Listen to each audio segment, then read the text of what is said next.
जब भी हम आसमान की ओर देखते हैं या इस यूनिवर्स के बारे में सोचते हैं तो हमारे दिमाग में सिर्फ एक ही बात आती है कि हमारा ब्रह्मांड कितना बड़ा है, यह कहाँ तक फैला हुआ है। अनंत तक फैले यूनिवर्स में इतना कुछ समाया हुआ है कि हम सोच भी नहीं सकते। बिलियंस ऑफ गैलेक्सीज और इन गैलेक्सीज में मिलियंस में फैले तारे हमें यह सोचने पर मजबूर कर देते हैं कि आखिर ये इतने विशालकाय रूप में कैसे मौजूद है। आपको जानकर हैरानी होगी कि हमारे यूनिवर्स में इतने स्टार्स हैं कि पृथ्वी पर के समुद्री किनारों पर पाए जाने वाले रेत के कण भी इनके सामने कम पड़ जाएं, जहां पर कई प्रकार के प्लैनेट्स और डस्ट भी मौजूद हैं, जो मिलकर एक गैलेक्सी यानी कि आकाश गंगा को बनाती है। ये गैलेक्सीज कहीं न कहीं ग्रेविटी के चलते आपस में स्टार्स और प्लैनेट्स को बांध कर रखते हैं। हमारे यूनिवर्स में 200 बिलियन से भी ज्यादा गैलेक्सीज एग्जिस्ट करते हैं, जिनका आकार और आकृति लगभग एक दूसरे से अलग अलग है। लेकिन हमारे इस यूनिवर्स की दुनिया में सिर्फ ये जगमगाहट और खूबसूरती ही नहीं,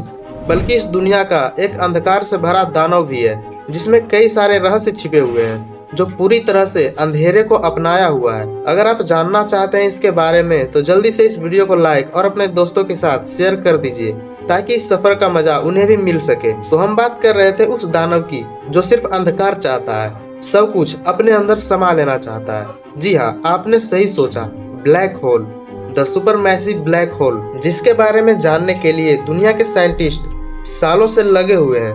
पर कुछ ऐसी चीजें हैं जो हम लोग जान चुके हैं और उन्हीं के बारे में, उन्हीं रहस्यों के बारे में आज के इस वीडियो में हम जानेंगे। ब्लैक होल इतने पावरफुल होते हैं कि ये पूरी दुनिया तो क्या, पूरी गैलेक्सी को भी तबाह कर सकते हैं। इसे ब्लैक होल इसलिए कहा जाता है कि इसमें लाइट तो अंदर जा सकती है पर बाहर नहीं आ सकती, जिसकी वजह से ये किसी अंधेरे गोले की तरह नजर आता है।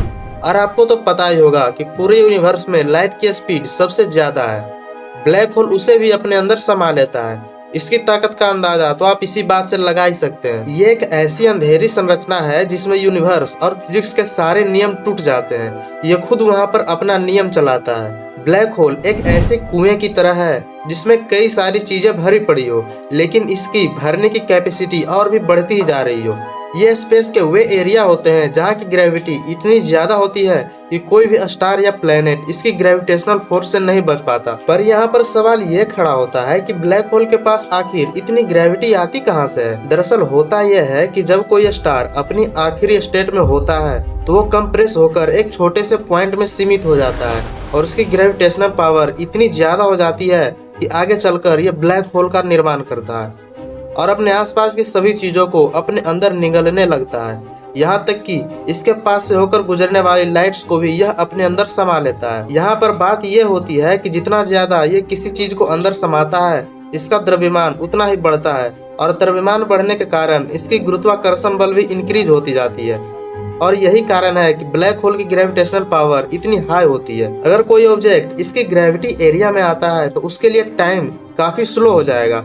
मान लीजिए कि आप एक स्पेसशिप में ब्लैक होल के काफी नजदीक हैं और आपका कोई फ्रेंड धरती पर हो, तो जब आप उसे वीडियो कॉल पे बात करेंगे तो आपका दोस्त आपको काफी फास्ट रिएक्शन करते हुए दिखाई पड़ेगा और आप अपने दोस्त को काफी स्लो मोशन में दिखोगे। इसे ही हम साइंस की भाषा में टाइम डायलेशन इफेक्ट कहते हैं, जो कि उस समय काफी दिलचस्प होगा। मुझे लगता है कि वीडियो अब काफी लंबा हो रहा है। अगर आप इस सफर को जारी रखना चाहते हैं तो इसके अगले पार्ट का वेट करना होगा। इसके लिए आप जल्दी से इस चैनल को सब्सक्राइब कर दीजिए और पास में ही आए घंटी के आइकन को दबाकर सिलेक्ट भी जरूर कर लीजिएगा।